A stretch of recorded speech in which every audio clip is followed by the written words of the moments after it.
Well, after two big home wins versus the Jets and the Flames, the Carolina Hurricanes have moved into top spot in the Metro, moving ahead of second place New Jersey Devils with a game in hand.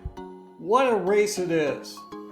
Only 6 points separate the first place Canes from the eighth place Rangers in the division. But the Canes have received great news recently as most of the walking wounded have returned, with only star defenseman Jacob Slavin still on the mend. Despite their success, there are still areas of concern for the Canes. What's been working well for the Canes? What's not working? And what do the Canes need to do to stay atop the East? As always, joining me to talk about this and more, Aaron and Katie. Ladies, lots to talk about. Absolutely. Let's do it. Okay, so I thought we'd spend a few minutes and talk about some of the players that have stood out for us. I mean, one of the guys that I know we've all liked has been Shayne Gostisbehere, the Ghost. He's been on a tear this year. He's got 18 points in 16 games. That's amazing. I think if you extrapolate that over the year, it's a big number. In any case, he's been doing it both ways, defensively and offensively. He's a +9. He's looking good. What are you seeing with Shayne, Aaron? Well, like you said, he's just been getting it all done. And the encouraging thing, I mean, we know that Ghost is a tremendous offensive defenseman, and that's been his game forever.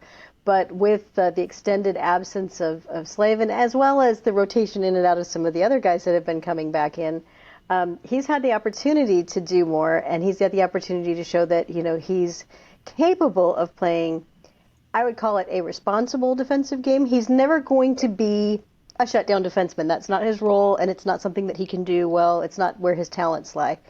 But he certainly isn't being a liability most of the time. Now, he has been on the ice for the goals against that you would expect from some of the high event stuff that happens when he's out there, especially depending on which line he's out there with, because that's also a big factor. But the high event stuff is still tilting in the Canes' favor. He's producing more than is being given up when he's out there, and you want that, with a high event player. The question that a lot of people are raising on X and right now, and I think it's a fascinating discussion, is does he get a shot next to Slavin when Slavin comes back? Whoa. We know that Jacob Slavin can cover for the occasional defensive lapses of a strong offensive partner. And we know that Slavin himself doesn't produce a lot offensively, but certainly creates the environment for a lot of expected goals. And Ghost might be the one to turn some of that into actual goals. So, I mean, I know that there's a lot to think about with that. They had Walker up with Slavin originally. They may be more comfortable going back to that. But he's making a case for himself, and that's kind of exciting given everything that's been going on the blue line this year with the Canes. Well, that's interesting because we did see Shayne was playing some big minutes. He's averaging, I think, over 20 minutes a game. He's a guy that, again, he could play his offside, which is would be a critical point to what you're saying, I think, Aaron, and that, he could be a guy that could move up with Slavin. That's an interesting thought. And, one of the things, though, that it's interesting how this has all played out for Shayne because he was really doing great on the plus minus, and he had two games where, for whatever reason, he really he kind of fell on his sword. He was a -6 over 2 games, which was really unusual. And now he's bounced back, and of course had a great game last game. But he's delivering the offense, and many nights we're seeing him make actually some highlight plays in terms of his defensive acumen. He made a couple, I think, the other night as well. So he's definitely trying to be a lot more that way. What are you seeing with him, Katie? Well, if you look at his Hockey Viz chart, the one that I pulled had to do with his finishing because it combines his 5v5 and power play opportunities. And the red area where he is having the most success is when he comes down into the zone between the circles and gets shots off. He's scoring a lot from there, and when he's not scoring, he's creating rebounds and other opportunities for his partners out there, for the forwards, and his D partner for 5-on-5. And that's part of what's really helping the Canes generate offense, because we all know that just the shots from the point are not nearly as effective. They have less chance of getting through to the goalie, more chance of either being slowed down or captured by the defensive team and sent back the other way. But when he gets those couple strides and gets that momentum going downhill, particularly in between the dots, he is creating a lot of fantastic opportunities for the Canes, and they really need him to do that. And they have a structure that allows him to be aggressive in that way, because you have the forward falling back to cover for him, or his D partner 5-on-5 to watch his back. And yes, exactly. like you mentioned, there were a couple games there where it didn't work out quite so well. One of the games, there was 6 goals scored in the game, and he was on the ice for all of them, the ones for and the ones against. So it can get a little high event, like Aaron said, but more often than not, that tips in the Canes' favor. And I think as he gets his legs under him after having come back from injury, more and more we'll see that, because I think the majority of his scoring before he got hurt was the few power play points that they got. And I think it's balancing out now. He's definitely still kind of helped give the power play a little hope, but it's balancing out. He's coming up with more 5-on-5 plays, which is good, because there's tighter spaces, there's not as many opportunities. So looking forward to seeing his production. And I think point per game, he's right up there with Cale Makar in tops for the. He is actually he's right in he's in the top 5. Yeah, for sure. Points per game. Interesting. I mean, you talk about moving to the center. We've talked about this a lot in terms of on the point. Being able to move laterally over to that center area where you've got. I mean, it's much tougher for the goalie to make the saves. And you think about Cale Makar, you think about Quinn Hughes, you think about some of the guys that do that so very well. And he's been doing it well this year, I think. He's really impressed me with the way he's seeing the ice. He's seeing the ice extremely well, and he's made a number of just wonderful passes. Like the other night, the beautiful setup for Jarvis on one of his goals was, it was just ideal. So he's making great plays. He's jumping in, and as you say, I think one of the key things for the Canes is that they do play a style where the forward will drop back. And if that happens, of course, that gives Shayne the green light to do whatever he does and does best. So I like what he's doing this year. I'm always concerned with Shayne because of the injury bug and things he's had in the past. He gets going like this where he's a house of fire. Gosh, the next thing you see, he's there's something, he's derailed and he's on the sideline. But he's definitely been getting it done. He's got 5 points his last 4 games. That's not bad at all. So hopefully he can continue this. And it's kind of an interesting part of the Hurricanes scoring. And we'll talk a little bit about that in a few minutes, but he's definitely a key part of that. Now, next up, we can't talk about players getting it done without talking about this guy. And that's Seth Jarvis. Man, Jarvis is, obviously he's focused right now on playing his game as well as he can because he wants to be a member on Team Canada. That's a huge discussion right now. And he's kind of on the bubble. We don't know where he sits right now, but for sure he's trying to make a case. And, of course, getting a hat trick the other night wasn't a bad move in that case at all. And he's been flying. He's got 5 goals his last 5 games. He's got 15 goals on the year, so he's really getting it done. Aaron, thoughts on Seth Jarvis? I think he just needed to get back to, because he had that little lapse there where he wasn't putting up the points. I think he just needed to get back to the simplicity of the game that he plays, because when he plays that simple game, he can put up points like nobody's business, and we've seen him doing that. I think that that line is coming together. We don't see everything that they're doing, but and as much as we may say, well, Aho can do a little more, and Svechnikov has his ups and downs, but having those 2 players allows Jarvis the freedom to do some of the things that he does out there. He's not doing it alone. This isn't a solo act. So I think that his success is a reflection of how well that line is working, even if the other 2 players have been a little quieter. And then just to sum it up, I would say there was a Canes fan that had a sign the other day that was, featured in a little picture that popped up on X, and it was, I just hope Seth Jarvis has fun, as their sign for the game. And you can tell that when he is in that zone, he is having fun out there. He's celebrating his goals and he's feeling good about himself. And I think that whenever you see Jarvis in that mindset, where as seriously as they all take it and as hard as they all work, where he's capable to just enjoy the moments and really, treasure those experiences, getting that hat trick and everything else, that's when we see Jarvis at his best. So if he can stay loose like that and keep having fun, I think that the Canes are going to continue to see the best version of him. For sure. And he's a guy that he continues to show that he's got, elite talent. He's on track for like a 40-goal year. He's made this, I guess he's adjusted his stick, as we've heard. He's got a little bit of a hook or whatever it is on the end of his stick, and it seems to be working. So sometimes a little tweak like that can go a long way. And I know he did do a lot of work in the off season with some special training, which he was working on to affect his skating, and certainly that seems to be helping as well. What are you seeing, Katie?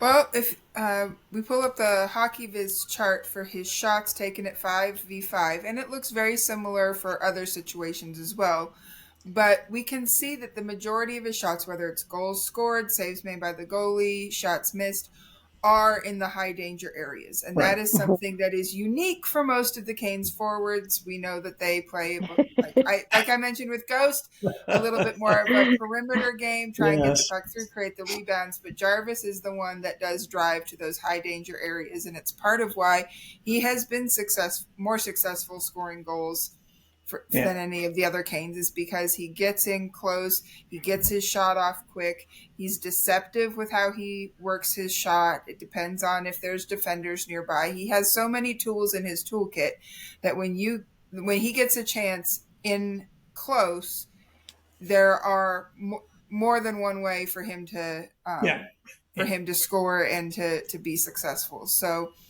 I think that's very encouraging. I still want to see him doing more of that, especially with Aho and Svetch wanting to make the pretty dangly plays and the fancy passes. He needs to be kind of the lunch pail mentality of get puck, shoot puck, score goal, rinse and repeat. I think there's another level to his game that he hasn't quite embraced there, and I hope he does get to the point where he just decides that he is going to start putting rubber on the goalie as frequently as he can. Yeah, absolutely. Yeah, and I mean, interesting. The other night, Trip Tracy was saying that he thought Seth might be the next captain of the Canes, which I thought was an interesting kind of a weigh-in from him, because we, up until now, it's been kind of a foregone conclusion that it would be Sebastian Aho. But Seth is, he's actually, he's a character as an individual, but he's one of those rare players that plays just a tremendous 200-foot game. And as he builds out his offensive game even more, I mean, he becomes a player that you can really build around. So I'm excited with what he's doing, and gosh, I hope he hits 40 goals this year. It'd be awesome for the Canes to have a 40-goal guy. Yeah. Okay, so talking about the other side of things, and we've talked about this gentleman a number of times, and I think rightfully so. And he's not on waivers, or he's not going anywhere soon, I don't think, Katie. So we'll probably have to put up with him for a little bit longer. And that's the bus man, Brandon Bussi. Now, Bussi, he's gone back in and did a back-to-back, which was great. Really playing outstanding hockey. And one of the things about Bussi that we see that I really like is that he makes saves that are almost circus saves. Like, he makes saves that, you love to see them, but so often we've watched and the puck's in the net. So I think he's been a guy that's been able to make some of those saves and play very, very well. What are we seeing with Brandon Bussi? Aaron? I think his enthusiasm for where he is right now, living in the moment and just loving what's happening, when he's been an AHL guy all this time and then just coming into the NHL and doing this. It's one of the most endearing things, because, a lot of guys would not be able to relax and just enjoy the moment as much as he is. And he has that humility to say that, whatever they want from him is still what he wants to give them. He's not looking to be having all these back-to-back starts. He's not expecting to be this guy that they rely on so heavily. And I think that that's just, that's exactly what the Canes need from him because, Yes. it is still early and it is still a relatively small sample size. Now it's a very encouraging sample size because Yes. of how well he has done. And getting his first shutout was also very exciting. So that was a great milestone for him to hit this early in his career as an NHL goalie. So I think that there are some Canes fans that are, I think, jumping the gun a little bit as far as how Sure. excited they are Yeah. about him. Sure. Yeah. But he does bring some unique talents to his role, and I think that being a right catching goalie is one of those things that it gives him an advantage. You see other teams that have the goalies that catch on the opposite side, and how often they stymie the guys that even can shoot all the time. It's not just the Jordan Martinukes who can't score on him; it's the Austin Matthews who can't score on him. And that I think that's the kind of thing that if his talent is nurtured and if he becomes a reliable, I could see him becoming a reliable backup goaltender, and that would be a great career advancement for him at this point in his journey in the NHL world. So I love what we're seeing. I'm glad that the Canes have him because I do think that right now they need that extra person with Kochetkov having battled through injury so much this season, a little more than I think was expected. And then, the situation with Freddie. So really, really good stuff from Brendan Bussi. Absolutely. Yeah, having three goaltenders, we wondered how it might work, but so far it's been a blessing for the Canes for sure. Katie, what are you seeing in terms of the way that things are breaking down for Bussi? Once again, if we go back to my handy dandy hockey viz, there is a chart that shows where his saving is, where he's making a lot of his saves. And you'll notice the blue right around the crease. So he's doing a Yes. good job on those high danger chances, which is kind of typical for the Canes goalies the past few seasons. It seems like the Canes have had a good high danger save percentage comparative to the league, regardless of the goalie that you're looking at. So it's nice that he's continuing that trend. To his right, there is a little bit of a red area where it shows that might be a place that teams might start exploiting a little bit more because he's giving up. But again, that's kind of been the trend for the Canes goalies. If you look at Kochetkov and Anderson, they also seem to be giving up goals in that mid range a lot more. One area of caution, if you also look at this, when it shows the shot quality, it shows that the shot quality other teams are getting on him are not high quality shots. Mm-hmm. If you compare it to Anderson, there's almost a 20-point difference in the other way. So people like Aaron cautioned, we need to not go crazy about thinking that we can just trade Anderson somewhere else because Bussi's here to save the day. Anderson has really, really faced a lot tougher challenges when it comes to the goaltending than Bussi has. And eventually those things are going to even out because Freddie's going to get his starts along with Bussi. And then when Kochetkov comes back, he'll be getting his starts as well. So we just need to see how things play out. Like Tom alluded to, I think eventually Bussi will go on waivers, but not until after January 1st, where they can renegotiate a new contract for him, the kind of contract that is long enough and has perhaps a year or two in there that is an NHL only deal, that even if he goes down to the AHL, he's still paid his NHL salary. That's the sort of contract that makes teams not interested in claiming him off waivers and would allow him to go to Chicago and still be the press button in case of emergency goalie if something were to happen to Piotr or Freddie. Because I think eventually the Canes are going to be making a move here and they're going to need every little bit of cap space they can get in order to round out this team come trade deadline time. So they're not in a rush. I definitely don't think it's going to happen before January 1st where they can negotiate that new contract and make it kind of a poison pill for other teams. But his story is so great. He is such a fun interview to listen to. And I do hope he sticks with the organization at one level or another, not just the rest of this year, but moving forward. Yeah, I mean, it's a great story. He's won 5 in a row. He's coming in and I think really, shoring up the goaltending. Good stuff with Bussi, and let's hope he can continue to ride this wave that he's got going for sure. Had an honorable mention I wanted to throw out because this guy, I think, steps up and just keeps doing it. And, we keep wondering, when's the battery going to go? But of course, I'm talking about Jordan Staal. Jordan was on a bit of a tear. He had a number of goals in a few games, and then of course he went down and was out with an illness for a period of time, but he's back. And it just, watching the Canes without him, you just saw how critical Hmm. that Jordan Staal is to the team. And particularly in the faceoff dot, of course, he's been leading the Canes by a large margin there, 57.5%. And that's been an area of real challenge this year for the Canes. So it's great Yeah. to have him back. What are we seeing with Jordan Staal? Katie? I think he's just leading by example. He's going in. I like to joke sometimes when it comes to scoring opportunities. He has concrete in his gloves because it seems like he's so clunky with the way that he maneuvers the puck.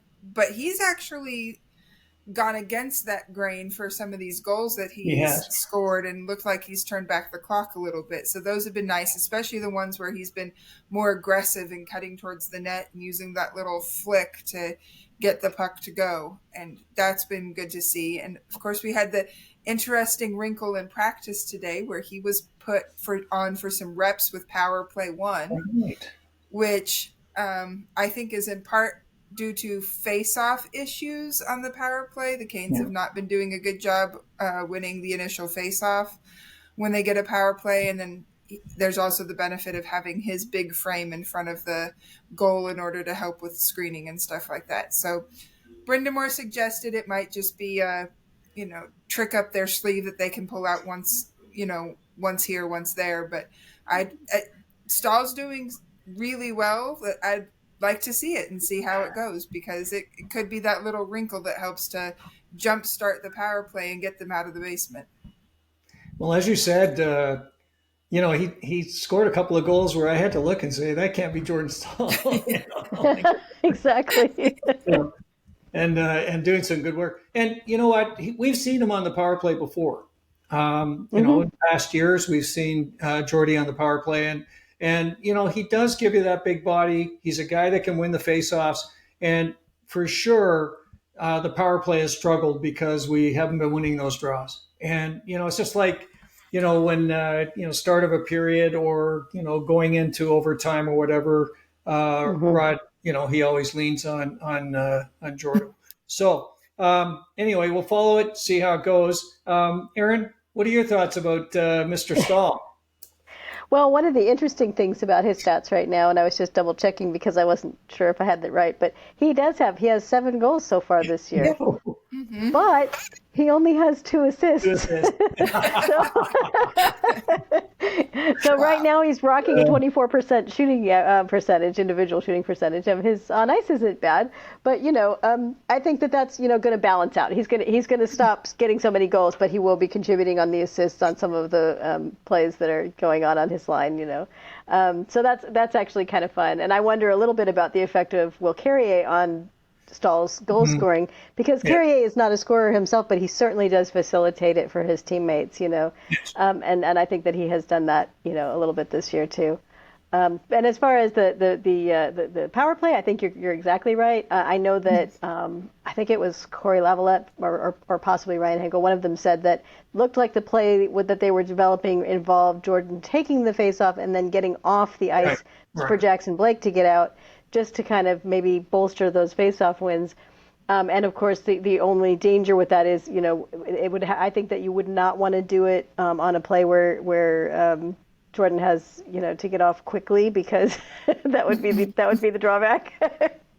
On the other hand, if the play started turning the other way, who else would you want there but Jordan? So, I think that it could work in their favor. I'd love to see what they do with it, just because we're all dying for them to do something with the power play. I know we're going to talk about that later, but it was interesting to see them try that today. So it kind of gave us all a good chuckle out there. Well, for sure. I mean, they haven't changed up much on the power play, Mm-hmm. and throwing a guy like Jordan out there, he's got the hot hand. I looked at the extrapolation of his numbers. He would end up with 23 goals and 7 assists. So that's So he'd still have his usual 30 points. It would just be a strange balance. that's an That's why. interesting combination for a center. Okay, so yeah, interesting stuff around Jordo. I think he's playing great hockey for the Canes. One of my concerns, and I've said this over and over again, though, is as the season goes on, he's being Yeah. called upon to do a lot of heavy lifting, and that line continues to play hard minutes, and it's a long season. So let's hope that as we get towards the end of the season, we don't see a situation where he's played up. So we'll see how that goes. So now let's move on to what's working well in our minds. One of the things that blows my mind is the scoring of the Canes. If we watch the games and we wonder, how do they cobble these wins together? They are sitting fifth overall in goals scored per game. They're sitting at 3.4, which is really surprising. To me, it's a bit of a shock. Now, they did get off at the start of the season. They did get off with a lot of high scoring games. It's not been so good recently. They've seen that, they've seen a lot tougher scoring goals. And we've seen, as an example, some of the lines just not getting it done like they were earlier. So we'll talk a little bit about some of that. But again, what do you think it is that led to this success, and can they get back to this success and stay up there as one of the highest scoring teams in the league? Katie? I think part of what's led to their success is, even though we'd like to see more of it, they seem to have a greater commitment to shooting. Okay. You can't score if you don't shoot, and they're getting some more transition in their game, and really pressuring. There's not as much dump and chase as there, especially from the Aho line and the Stankoven line. They seem to really be pushing the pace going up the ice, and I think that's helping a lot, because teams are expecting the Canes to just gain the red line and dump it in and go to the forecheck and try to win it back and cycle and put it up high to the point and do what they do all the time. And some of that's still working, some of that's still definitely embedded in their DNA.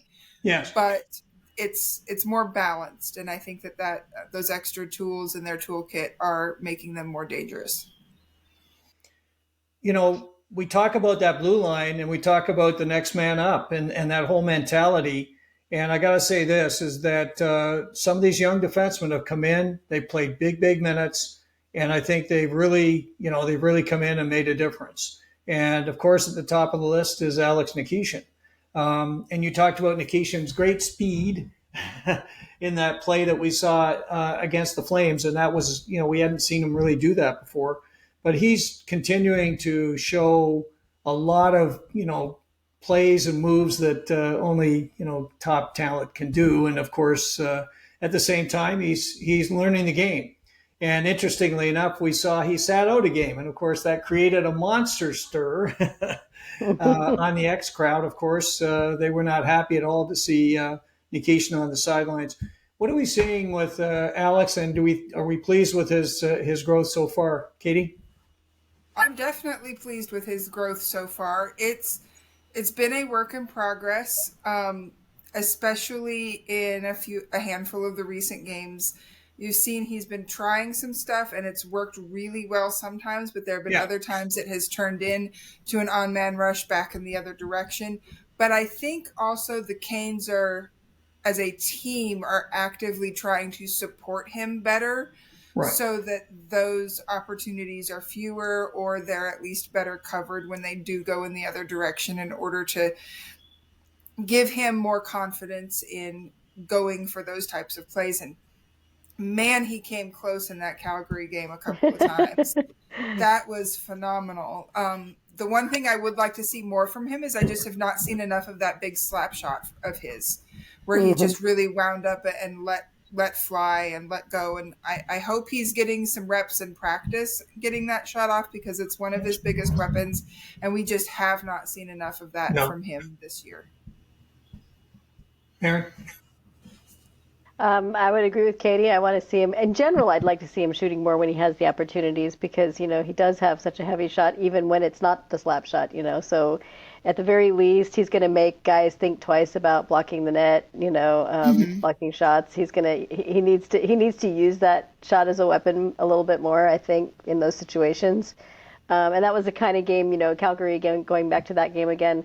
That's exactly what the Flames are doing. They're, collapsing in front of the net, getting in all the shooting lanes. So that's when you want someone like Nikishin to step up and say, okay, you can be there, but do you really want to be?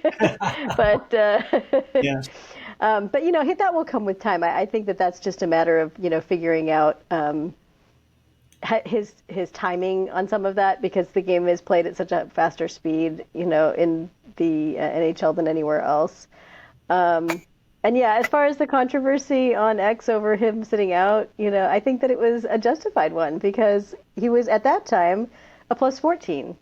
Yes. And the mantra that Rod Brind'Amour preaches is that people need to earn their ice time and they need to, play in such a way that they, and I think that sometimes it's not clear to even the player themselves, well, why am I sitting if other players below me or have given up a lot more or been more of a liability or don't have they're not producing, what are the standards here, and I think that as long as that's being communicated well, these things can be really good learning experiences for players, as long as they understand. And it doesn't matter if we understand, because we're not the ones, we don't know who's maybe getting over a little bug or, as we've had that one go through the room, and we Sure. don't know if there's a particular series of a player being told don't do this and then the player does it anyway and doesn't stop doing it and seems to think that that's the right thing to do, that maybe there's a little correction there.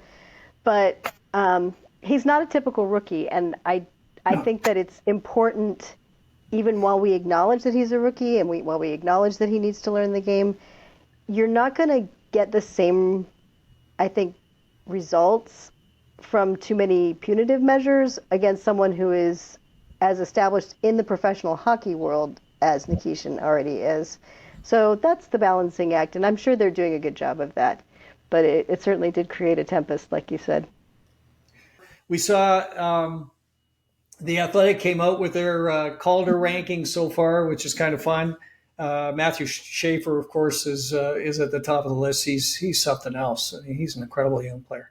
But Alex was number 2, which is kind of fun.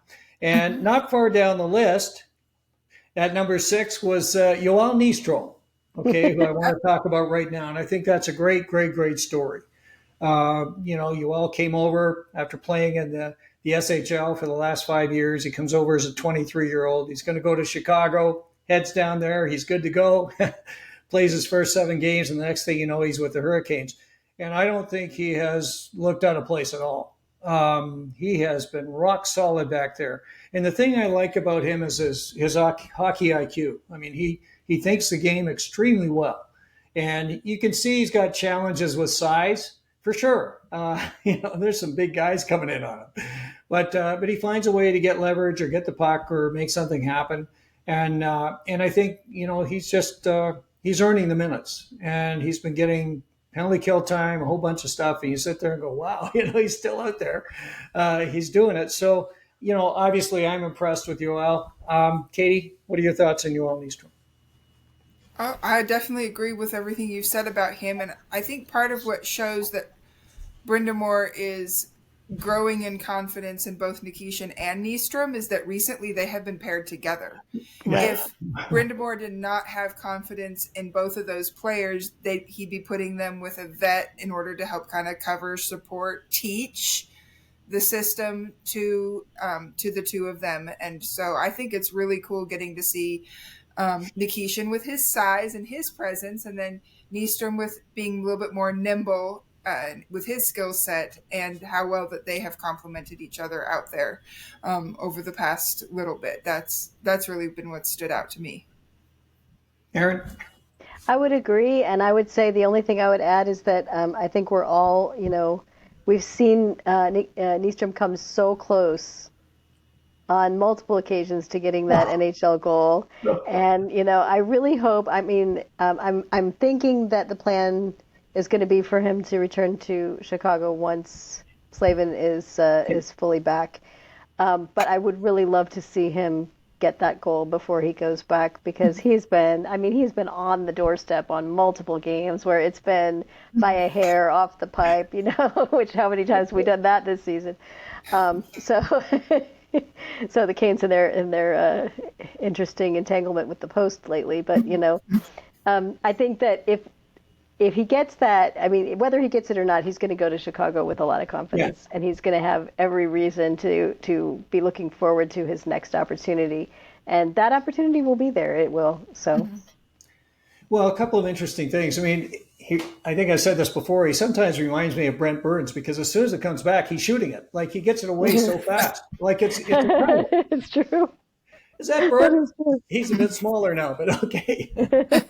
he's firing it. And I mean, the other thing, for sure, with, it's not Burns for sure, but for sure, I mean, he's definitely, he's got the confidence of the coaching staff, because he has gone in lieu of Mike Riley in this last couple of games. So, I mean, I find that interesting, where, the guy that's the veteran and, was really brought in to do this, is sitting on the sidelines, and he's got Yoel Nystrom in there. So he's definitely got the confidence of the coach. And one thing that has really been, I think, impressive for him, and a lot of folks have talked about this, is he picked up the system very quickly.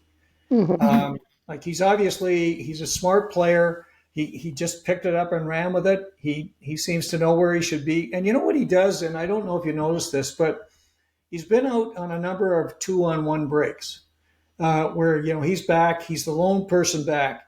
And one thing he does extremely well is he'll pick up the one forward and let his goalie, handle the player he should be handling. And, he's not trying to get in the middle of it, and then there's a pass to the guy that's open and he taps it in the back. He's doing it extremely well. And, they really haven't been beaten when he's done that. So you can see that, he's thinking the game well, and he skates well. He does everything, I think, extremely well. And it's going to be tough to send him down. That's one of the things that, as you look at the Canes D, it's going to be great to get Slavin back. But boy, I'd love to keep Nystrom up there. He's doing a great job. Some things that aren't working, we're not going to spend a lot of time on this one because it's been beat to death, is the power play. The Canes are sitting right now at 13.7% success. The leader is Pittsburgh at 33.3%. You can do the math. It's a disaster. The fact they're winning with a power play that's so anemic is actually quite surprising. Now, they've had a little bit of success recently, as you know. And last year, they didn't do all that great last year. They were 18.7% and 25th. So they have not had the magic on the power play. And this is something that, as they've gone into the playoffs in particular, where special teams are the game, they really decide who the winners are going to be normally. This is not good. So that's why they're going to start throwing some stuff against the wall, I think. And that's maybe why Jordan will be out there, and who knows who else. But they have, they just have not got the magic. Any thoughts on that? I guess my main thing is, even though they've scored 3 power play goals in the past 4 games, we don't need to take that as a sign that things are going the right way.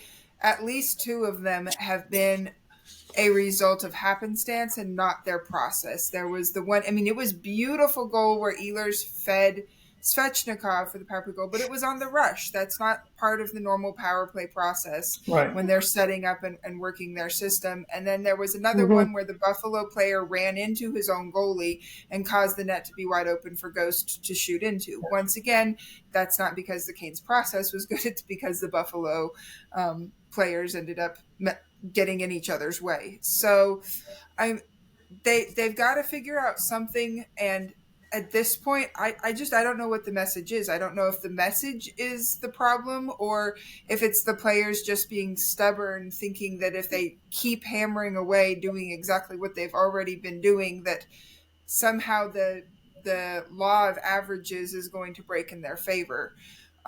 But I don't think that's going to happen. Bad process is going to lead to bad results time and time again. And sometimes you'll fall into the lucky goal like they got these past few games, but it's the exception that proves the rule. So something's got to give. And maybe having Staal out there will light the fire. But even then that feels kind of like a gimmick until you get the power play guys to commit to shooting the puck quickly and not just looking for that perfect pass, that perfect play.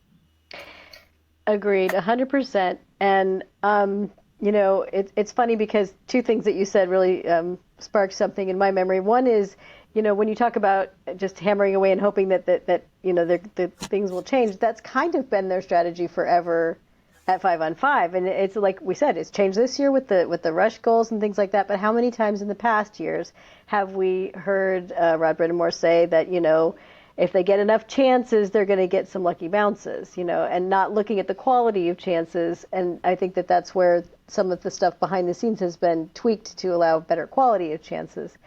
For the power play itself, though, I was watching and listening to the Montreal Canadiens game the other night. And, the Habs, this is not the one against the Avs, because obviously they did not do well against the Avs, but it was one of their previous road trip games where they did do well and they did win the game. But they were being complimented by the broadcasters about the power play in particular because there was so much movement that they said they don't really have positions. They play positionless hockey on the power play. And I had not noticed this myself. I just knew the Habs were doing better this year on the power play, but I didn't know why. And it's as they explained it, they said they don't come in with an umbrella format. They don't come in with one of these point, formats or one of these other well-known schemes and setups. They just skate in and start skating around in circles like, the Harlem Globetrotters, passing the puck to each other, one to the other. And they're scoring quite well. And in fact, even in a power play where they didn't score, the announcer made a point of showing that they had 7 shots on goal while the first unit was out there, and the first unit was not out there for the entire time. After about a minute and 15 seconds, they switched up and put the second unit out there. That's what the Canes are lacking. They're not moving enough. They're so static on the power play. They get up there and then they just kind of hang back and everybody finds their spot. Well, this is my spot and this is your spot, and they're, they have the ability. And I was actually thinking about this, Katie, in terms of the Avs and their struggles on the power play. The Avs have the players to do what the Habs are doing and do it better because they're so fast. They have so many fast players, especially on that first unit, to just get in there and swirl around and mix it up and never be in one spot for more than a couple of seconds. There's almost no penalty kill unit in the world that could stop the Avs if they played that way. And they're not. So again, why? But it's an interesting subject. You're onto an interesting thing though, Aaron. And we've talked about this a lot. The power plays that are successful are in motion. End of story. Yep. There's no question about it. I mean, you look at Montreal, they've also got Cole Hudson, who's unbelievable back in the point. Lane. Yeah, and for sure. But I think you've hit it right on the head with any power play that I see that's really magical, they are moving like crazy. And they're making things happen, and they're finding that open opportunity to go cross ice or whatever the case is because everybody's moving around, they're all jumbled Those up. east-west passes that you do need on the power play and you don't want in the rest of the game. Absolutely. Yeah. So that's definitely, and you know what? We talked about this for so long. I don't think there's going to be a quick fix. No. And I think it has to do with the personnel and the way they're structuring the power play. That's a much bigger discussion, but we'll leave that for now because I wanted to talk about the penalty kill. Right. Special teams, I keep talking about special teams and I keep saying how important they are. The Canes have historically been right near the top. Last year, they were second at 85.11%. And this year, they're sitting 19th at 79.7%. The leader is Buffalo at 88.9%. Look, you got to be able to kill penalties. And yes, for sure, we're missing Jacob Slavin. But look there's still, 18 players or whatever that are out on the ice. And they've got to go get their job done. What's going on with the PK? Katie? Well, as always, I kind of like to go to my hockey viz charts, and I looked at it, and unlike the power play where the process is bad, the process is actually good on the penalty kill. They have, if you look at that value up there, it says that they're a negative 10% on the PK, and defensively, you want those numbers to be in the negative. The bigger the negative, the more effective the defense is, the less effective the offense is. So in this one, I think perhaps there have been a couple cases of bad bounces, bad luck, or the process has been good and the other team has just managed to get through them a little bit more. I do think the Canes are not quite as aggressive as they normally are on the PK, Okay. that they sit back just a touch. They're just a little bit tentative, and that's, in my mind, that's almost entirely due to the fact that they have had to switch up so many defensive partners on the PK. Staal and Martinook are still doing their thing out there. Aho and Jarvis are definitely getting their time, as well as, you know, making lots of plays up the ice. I'm kind of surprised I think they only have one shorthanded goal to show for it. Yeah. But more of those, I think, will come as time moves forward, because they've had so many good looks. So I honestly think it's just kind of a combination of the unfortunate bounce here and there, and just a little bit of tentativeness with the D pairs having been mixed up so much. But now that we have all of the top six back save Slavin, that's going to start to settle down and look better. Yeah. And I think as they get more and more confidence, that those penalty kill numbers are going to start to tick back up, because the process is already there. If I could add just one thing, there's the old mantra about your best penalty killer is your goaltender. Yeah. And that has been a factor that we haven't really talked about, because we've already kind of touched on goaltending, and, you know, certainly that's not something that's going to affect them down the road. But with the situation they've had with Kochetkov in and out with injury, with both Anderson and Bussi having some good days on the PK and some not so good ones, I think that's another artifact. You know, I do think that what Katie said about the defensive pairs having to switch so much is a bigger factor, because, you know, you really rely on knowing who your partner is and what they're doing, you know, in those kinds of special team situations. But to a certain extent, the goaltending having been a little bit shaky here and there has not helped the PK. And that's gonna get better, because, you know, like Katie said, the process is there, everything's working the way it should be, but the goals are going in when they shouldn't be. And a couple of times I think we can look back at game tape and say that one was on whoever was in the net. They should have had that and they didn't. Because there's been at least a couple of power play goals scored where that's been the first thing Tripp Tracy has said. He'd like to have that one back. And whenever Tripp says he'd like to have that one back, you know that he knows what he's talking about. So you're absolutely right. They are a key part of that PK and will be important. I just want to touch on one last thing here. And that is what I call the sputtering offense concern. I've had this for a while. The Canes started fast. I mentioned before. You know, we're starting to see things like, you know, the second line has really, really struggled lately to get anything going. For sure, Logan Stankoven, haven't seen much from him. And Jackson Blake, he had that all-world game, and then he's not done much since then. And, you know, you see these small guys, they're getting pushed around. They're not getting room. And it concerns me as we move along in the season and we get into these tougher games. And boy, it seems like every game right now is almost a must win, because the division is so tight. I mean, it's unbelievable. You watch these games and these teams are just fighting, you know, tooth and nail to try to win these games, because everything is important. Just not seeing it. And you know, the face-off concerns with Logan and so on. And, you know, some of the days I think that Sebastian Aho is almost missing in action. He gets a point here and there. But, you know, again, smaller players, it's tough slugging.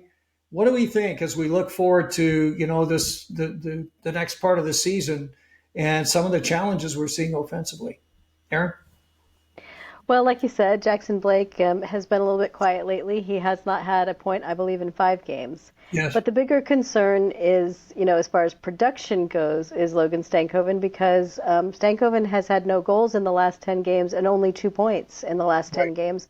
And when production like that falls at 2C, as we know from years past, that starts to impact the top 6 and their ability to score. So the center on the second line needs to be driving some offensive play. Now I know we're calling it the second line. We still know that how Rod Brind'Amour numbers his lines, and that is actually something else that I think I should point out. In fairness to Logan, because I know that Rod is still 100% on board the Stankoven is our 2C guy, Yes. train. That is where he's parked his planted his flag. But he's not getting the ice time that he was getting in the beginning. At the beginning of the season, the Stankoven line was getting was right there under Aho's line, and then the Staal line followed that, and then the fourth line followed that. And that was, an encouraging sign to those of us that really want there to be an actual 2C on this team, Yes. not just two. We have our Aho line and we have our Staal line, and then we have two interchangeable bottom six lines that we don't really label and we don't really number because they're both, we've seen how that's worked before. It's never gotten them through the playoffs. It's never gotten them deep into the playoffs because that's when you're starting to do those matchups against other teams, very defined, very high identity lines, and it doesn't go well. So I'm disappointed that Stankoven's not getting the ice time that he was getting in the beginning. I'm disappointed to see his ice time fall, into that area where he's kind of neck and neck with Staal in terms of, minutes played, at least before the Staal went out with the illness. Because if you want production from that line, it's the same thing I've always said. And you guys know me. You know that I'm good. It doesn't matter who's occupying 2C. It has nothing to do with the specific player there. If you want your 2C to produce like a 2C, they cannot do it if they're playing 15 or 14 minutes a night. Yes. It's not going to happen because you can't get those levels of production with that kind of ice time across the board unless you have the kind of player who is just more than capable of doing that, and those are rare. Now they're playing with one of those guys. They're playing with Nikolai Ehlers, and he is one of those guys who managed to produce 60 points while playing a little below 16 minutes a game. But I don't think it's fair to expect Logan Stankoven at his age to be able to produce like that on that line with the ice time dropping, And that could be a factor for Blake too. I haven't looked as much at his TOI, so I don't know how much ice time he's getting right now. But you want these guys to score, they got to be out there, and they got to be out there for some good lengths of shifts, not just a number of shifts, but they need to be out there long enough to create that havoc that we were seeing in the first part of the season, because they were wearing other teams down, and we want them to do that. So that's my concern. Katie? I think part of it is I want to see a little bit more bulldog come out in somebody on one of the top lines to take control of a game or take control of a shift even, and put their head down and say, I am going to drag this team kicking and screaming into this game so that we can win the game or tie the game or whatever it is. And it just feels like they're waiting for somebody to do it, but nobody's actually wanting to be that person. It needs to be Aho to start with. Or Jarvis at least. Yes. It really should be Aho. And like you said, Tom, there is something off about Aho.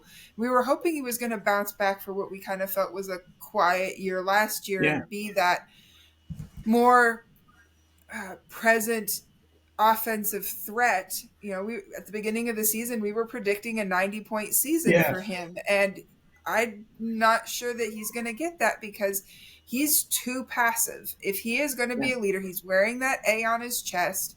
If he is going to be a leader, he needs to bring out the dark elf magic and start getting that intensity that we know that he has and pull the team kicking and screaming into some goals and into some points in the standings. And I don't know where that switch is in him and what it's going to take to bring it to the forefront. So he's doing that. But the Canes don't have that person. You can go through every single team in the league and you can talk about who is going to be the one dragging them kicking and screaming into a game with a ton of intensity. And where's the intensity on the Canes? There isn't any, and especially in the forward core, and they need to get that figured out quick. Otherwise it's going to be another rinse and repeat season of, hey, great statistical regular season, can't pull it off in the playoffs. Well, it's actually it's an interesting segue into a new feature we're going to do on a regular basis, and that's something we're going to call the rumor mill, because I think right now the Canes are in a situation where this team, frankly, is not good enough to win the cup. I don't see the lineup strong enough. I think there's, some of the things you're talking about in terms of, that edge, that willingness to take the team into the fight and so on. We just don't see enough of that. And No. of course, we talked repeatedly about size concerns for the Hurricanes. And, in talking about that second line, I think questions are going to start to rise if they haven't already as to whether Logan Stankoven is really the guy that's going to get it done. I think the Canes are asking him to do a lot, and Mm-hmm. he's given it a valiant fight, and I really like Logan. But Oh I got yeah. to say this: I don't think he's ready to take that spot. And I think what's happening is the self-fulfilling prophecy, as you said, Aaron. His ice time is getting diminished, and so then it becomes it's a bad situation all around because he doesn't get the opportunities with his line mates to get it done. They're not getting it done. Blake, man, I thought this guy's going to have a huge year. Now he's quiet, really quiet, and again, as we get into tougher games, you wonder how a line as small as their line is going to do. So, there've been a lot of discussions going on in the rumor mill these days. Of course, the Canes are always involved in it.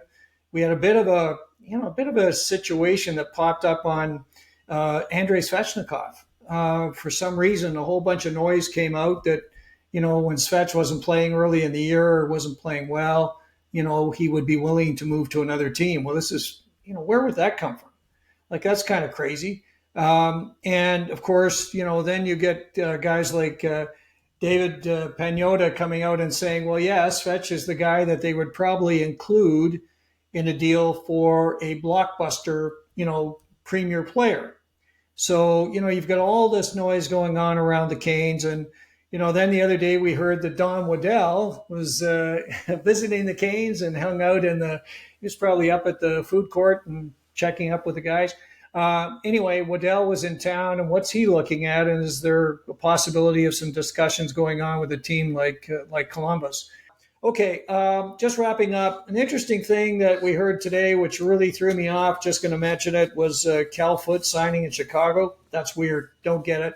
Anyway, we'll move on. Wanted to go to closing thoughts. We've got this is the big 7-game homestand for the Canes. We're 2-1 right now. We got 4 big games coming up. What do we think as we wrap up? What are our thoughts, Katie? I think that the Canes need to be very intentional about going and winning all 4 of them. These are teams that have struggled, teams that are on the outside looking in for for the most part, and you gotta bank the points when they're in front of you. You can't go and play the division leaders until it's your turn to play them, and so they need to bank these points. They need to get themselves in a good position in the standings, refine their habits, improve in the areas like the special teams that they're struggling in, so that when they do meet those harder opponents, they're ready and they're giving themselves the best chance to pull points out of those matchups. Yeah. Aaron? I agree with you that they should absolutely try to win these games. These are games they should win. I think I will be happy, relatively speaking, if they get 3 of 4. Yeah.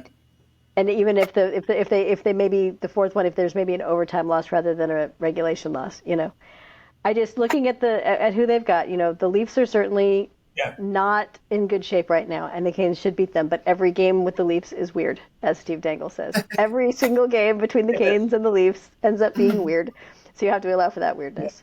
The Predators, if they can't beat the Predators at this point, I would be very worried about them. The Sharks are kind of a funny one because they've actually pulled some incredible wins out so far this season.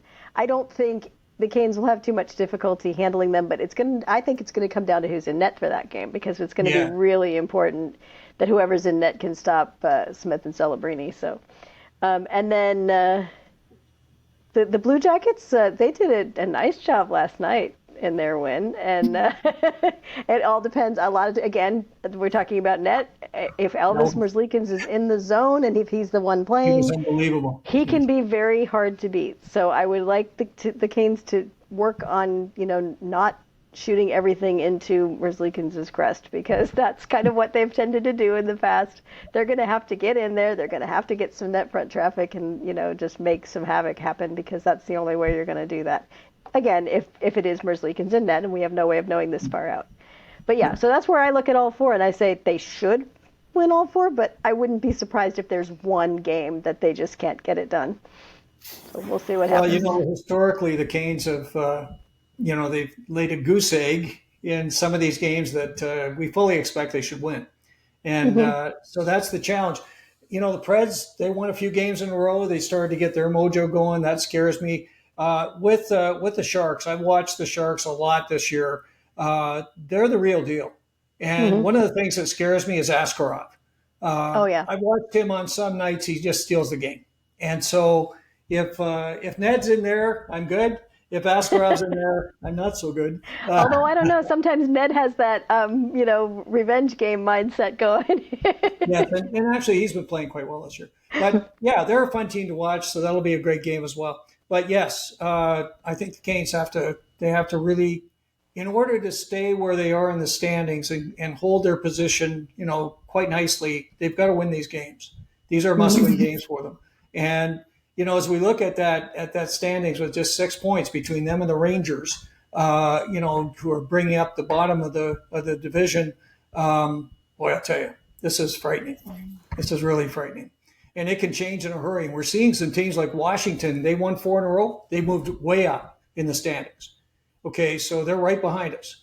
And so now you've got folks starting to get their mojo, and you always have to worry about, some of the Rangers at times seem like they're going to do something serious. So, it's tough, and you just got to be smart about it. In any case, we'll be watching closely. It'll be a lot of fun. We'll be all over this. Hopefully we can look back at these games and say, hey, that was a job well done by the Hurricanes. But it's kind of a work in progress season. And I think that's how it's going to go for a while. They're going to win some and then lose some as well. So anyway, as always, ladies, it's been great talking hockey, and lots to talk about these days. And I'm sure that as the season goes on, we're going to have more and more, because boy, it's a great season this year. It's just so much fun, and all these games are so meaningful. You're on the edge of your seat the whole time. So it's great stuff. Anyway, for those of you who've been watching or listening, of course, we're delighted you spent time with us. If you have any questions or comments you want to make, just leave those down below. If you like the episode, please press the like button. And of course, if you want to be alerted of future episodes of Storm Tracker, please press the subscribe and the bell buttons, and we'll get the information out to you on those just as soon as they're available. As always, we thank you so much for spending time with us, and look forward to getting together with you real soon right here on Storm Tracker.